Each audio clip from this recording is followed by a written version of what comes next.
I don't remember exactly how or when I first heard about DebtHub and its controversial slogan, "Broadcast your death." I do know that I came across its website after considering original ways to get out of the way. It must be said that the idea of DebtHub was novel, brilliantly stupid, one of those discoveries that you just know will revolutionize the world. People were tired of dying any way they wanted, of leaving something as important as death to nature.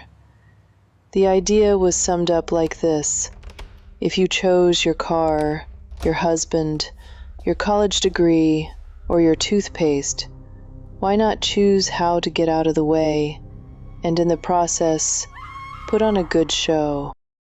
The first time I was in Venice was with Marcos.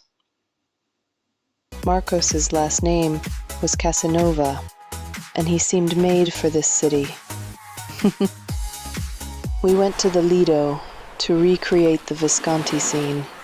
Marcos Aschenbach laid dying in the lounge chair while I waded into the sea and ended up reaching out to point at the sun, striking that perfect Apollo Belvedere pose.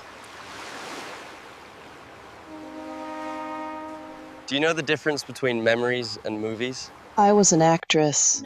First, it was musicals, then came movies. That's when I met Marcos.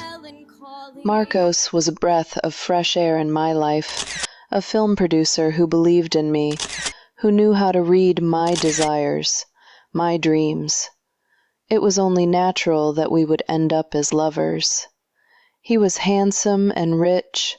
He liked architecture, opera, and when he urinated, he would raise the toilet seat. A perfect man, or so it seemed to me for a while. I discovered he was unfaithful to me. The night after the fatal discovery, we went to a party being held on the rooftop of a famous hotel in the city. We were celebrating the end of our latest film. It was a sad moment. After the intensity of filming, we would now part ways, perhaps never to see each other again. Then he had the stupid idea of climbing onto the ledge of the rooftop. I only approached him with a glass in my hand when he asked me to bring it to him. I handed it to him too effusively. Or maybe it was he who lost his balance when he stood up again. The gesture was so subtle that even I wasn't sure I'd executed it. I saw him fall into the void, a void that I felt opening up inside me, an infinite fall into my entrails. Do you know the difference between memories and cinema? What are you talking about? Memories always lie.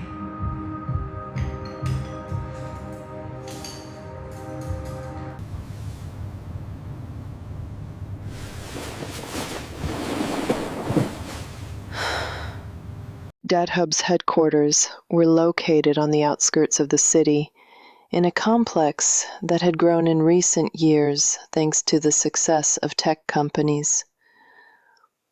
I walked along the clean sidewalks whose tiles, like colorful pixels, depicted icons from the video game world.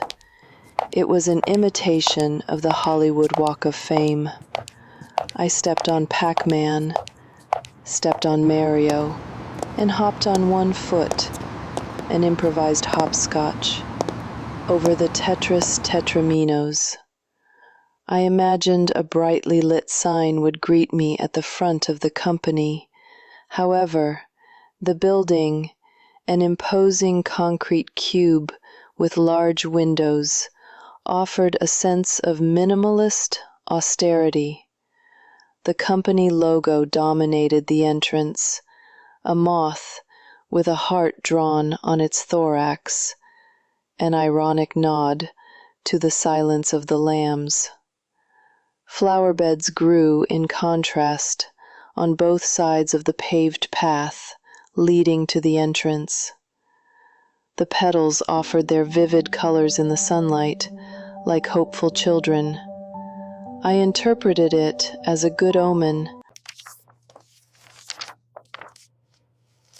I see you're an actress and that you accidentally killed someone. Yes, but I assure you it was an accident. Of course, Tadzio, I know. Have you ever used a firearm?